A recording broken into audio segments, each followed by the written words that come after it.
kali ini kita akan membicarakan tentang momen inersia. Jadi bahasa yang paling gampang tentang momen inersia adalah tingkat kesulitan berputarnya sebuah benda. Jadi kalau semakin sebuah benda susah diputar, maka momen inersianya semakin besar. Tetapi jika dia semakin gampang diputar, maka momen inersianya semakin kecil. Besarnya momen inersia itu sama dengan sigma m kalikan r kuadrat. I adalah momen inersianya, m-nya adalah massa, dan r adalah jarak benda terhadap sumbu putarnya. Contohnya, misalnya ada dua benda A dan B. A masanya 2 kg, jaraknya 2 meter dari sumbu putar. Kemudian B masanya 3 kg, jaraknya 1 meter dari sumbu putar.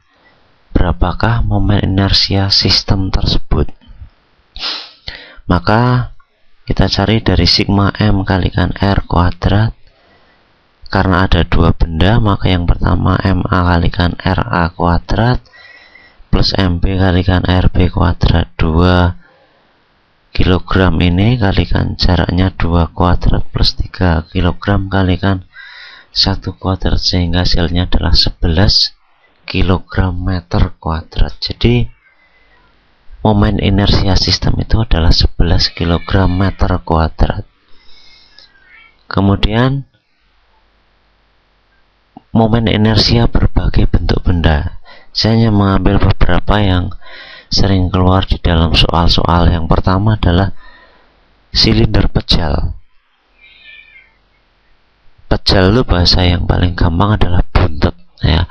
Jadi silinder buntut itu besarnya adalah setengah mr kuadrat. Contohnya katrol cakram.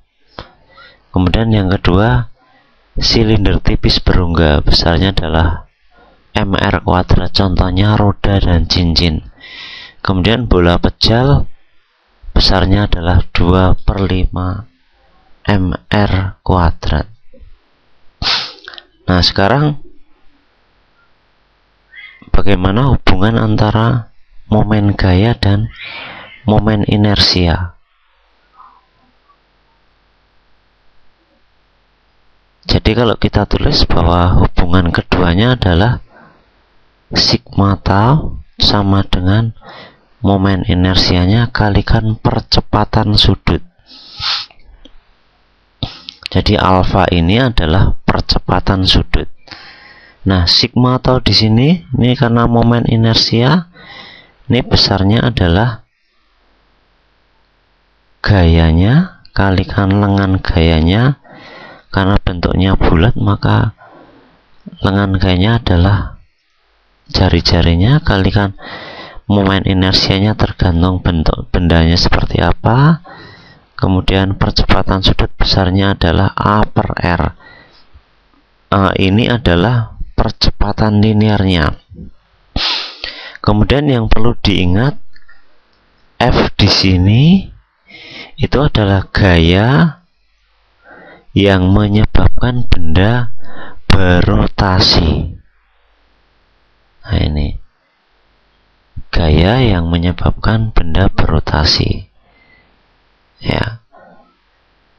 Contohnya, sekarang kita lihat contohnya. Misalnya ada sebuah benda, ya, ini sebuah roda.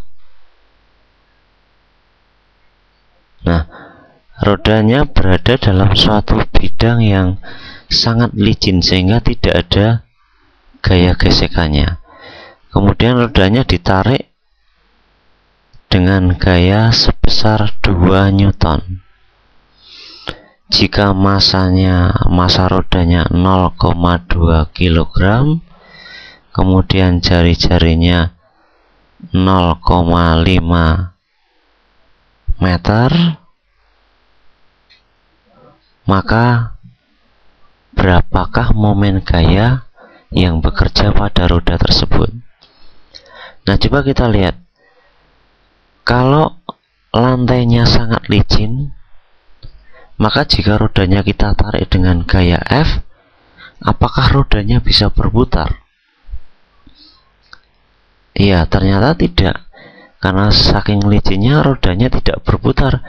Dia hanya mengalami perpindahan saja dari tempat ini, ditarik berpindah sampai di tempat sini gitu. Tetapi dia tidak mengalami rotasi. Nah, berbeda jika sekarang lantainya saya buat menjadi kasar sekali, sehingga ada gaya gesekan yang arahnya ke sana gitu.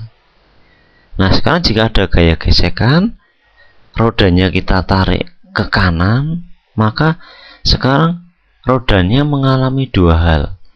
Yang pertama, dia mengalami translasi atau perpindahan. Karena mengalami perpindahan, maka kita memakai persamaan ini, sigma F sama dengan M kalikan A. Nah, kemudian yang kedua, benda mengalami rotasi. Ya. Gaya yang menyebabkan rotasi tadi adalah gaya gesekannya. Sehingga kalau benda mengalami rotasi, kita pakai persamaan ini tadi. Sigma tau sama dengan I kalikan alfa, atau F kalikan R-nya sama dengan I kalikan A per R. Nah, gaya yang dipakai di sini adalah gaya yang menyebabkan benda berotasi tadi apa? Gaya gesekannya tadi, kalikan R-nya sama dengan, untuk roda itu sama dengan silinder tipis berongga. Besar momen inersianya adalah mr kuadrat ini A per R. Nah, ini. Nah, coba sekarang kita hitung langsung berapakah besarnya momen gaya yang bekerja pada benda tersebut. Nah, yang pertama tadi, benda mengalami rotasi. Karena benda mengalami rotasi, maka besarnya, yang pertama ya, yang pertama benda mengalami translasi,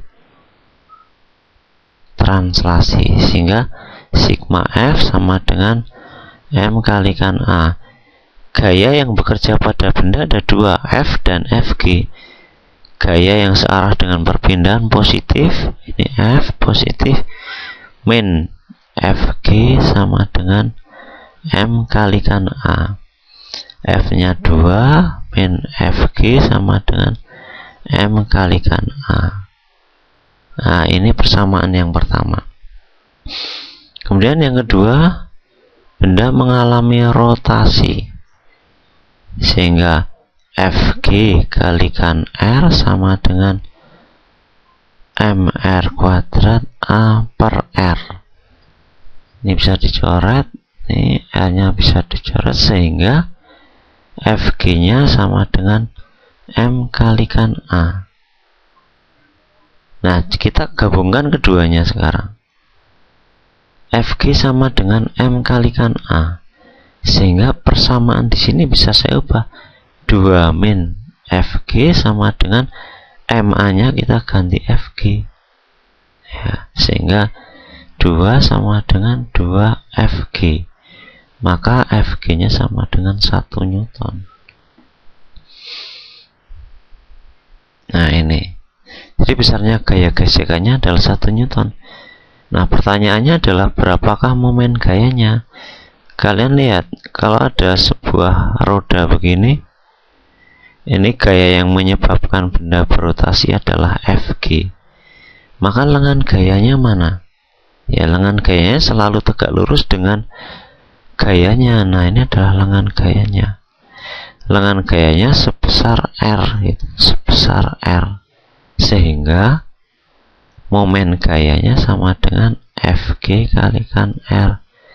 Sama dengan 1, R nya adalah 0,5 meter, sehingga besarnya adalah 0,5 Newton meter.